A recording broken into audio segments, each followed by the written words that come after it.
மீட்பரும் சகாயருமா இருக்கிற இயேசு கிறிஸ்துவின் நாமத்தில் உங்களை யாவரும் கூட அன்போடு கூட நான் வாழ்த்தி வரவேற்கிறேன். இந்த மார்னிங் மன்னா என்ற தின தியானத்தின் மூலமாக இந்த நாளில் உங்களை சந்திப்பதில் மிகுந்த மகிழ்ச்சி அடைகிறோம். கர்த்தர் நாளிற்குரிய தலைப்பு என்னன்னு சொல்லி பார்த்தீங்கன்னா, நீதியும் அன்பும் சந்தித்த இடம் என்ற தலைப்பு. இதனுடைய ஆதார வசனம் ரோமர் 3ஆம் அதிகாரம் 23 முதல் 24 வசனங்களை வாசிக்கிறேன்.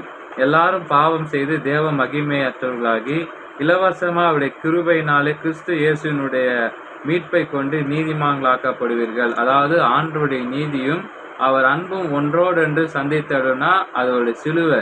அதாவது நீங்கள் நெடுஞ்சாலில் மிக வேகமாய் போகிறீர்கள், அவன் போலீஸ்கார் வரம்பை மீறுகிறீர்கள், ஆனா நீங்க வச்சுக்கலாம். ஆனா உனக்கு நெருக்கமான நண்பரான போலீஸ் ஒருத்தவங்களை நிறுத்தாம தண்டிக்காம போக அனுமதித்தால் நீதியும் காக்க வேண்டிய அந்த சட்டத்தையும் அவன் செயல்படுத்த போலீஸ்காரன் தவறி விடுவார். எனவே ஃபர்ஸ்ட் ஆஃப் ஆல் வேகமாக வாகனம் ஓட்டியதற்கா உங்கள் மீது ஒரு குற்றஞ்சாட்டி அவன் எழுதுவான். 200 ரூபாய் ஃபைன் அபராதத்தை விதிக்க போடுவான். அதே வேளையில காசோலை எடுத்து குற்றவியல் நீதிமன்றத்துக்கு செலுத்த வேண்டிய 200 ரூபாய் எழுதி கையெழுத்துட்டு கொடுப்பான். அதே போல அது ஒரு சட்டம். நீதியின்படி அபராதம் விதித்தும் அவருடைய அன்பாலே அதை அவர் செலுத்துறாராம்.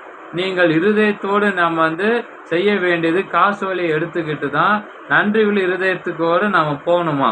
அதாவது அன்பும் நீதியும் அவருடைய செயலில் தான் சந்திக்கல. ஆனா கிறிஸ்துவனுடைய சிலுவையில் இது உண்மையாகத்தான் வெளிப்பட்டது. ஆனா சிலுவையில் இயேசு தம்முடைய பாவத்துக்காக தண்டனை செலுத்தினார். தம்முடைய பாவத்திலிருந்து நம்மை காப்பதற்காக தான் தன்னே தம்முடைய உயிராய் ரத்தத்தை சிலுவையிலே மீட்டு கொடுத்தார். ஆனா நம்ம பாவங்களுக்காக நம்ம தான் தண்டிக்கப்படணும். ஆனா இயேசு தம்முடைய அன்பினால் என்ன பண்றாரு, விலையை செலுத்தி நம்ம மன்னிச்சாரு. கர்த்தர் செய்தவற்றினுடைய வெளிச்சத்தினாலதான் நமக்கு பதில் என்னவா இருக்க வேண்டும். முதலாவது நம்ம மனம் திரும்பி அவர் அண்டைக்கு அவர் என்ன பண்ணோம், விசுவாசிக்க வேண்டும். மார்க்கு 1:15 வசனம் சொல்லுது. ஆமேன். இந்த வார்த்தையை கொடுத்த தேவனுக்கு நன்றி செலுத்துகிறேன். ஜெபிப்போம். ஆண்டவரே, நீதியுள்ள நியாயாதிபதியாகவும் அன்புள்ள தகப்பனாய் நீர் இருக்கிறீர். நான் செய்யும் பாவங்களுக்கு தண்டனை பெற தகுதியானவன் என்றாலும் நீர் என்னை மிகவும் நேசித்து உம்முடைய குமாரன் இயேசு எனக்காய் மீட்கும் பொருளாக தந்து உடைய ரத்தத்தை எனக்காய் சிந்தும்படி அனுப்பினதுக்காய் நன்றி செலுத்துகிறேன். உன் அன்பு மகத்தானது. என் உள்ளத்தில் என் தேவனாகவும் இரட்சகராக வாசம் செய்யும். ஆமேன். Have a blessed day. God bless you. கர்த்தர் தாமே உங்களை ஆசீர்வதிப்பாராக. ஆமேன்.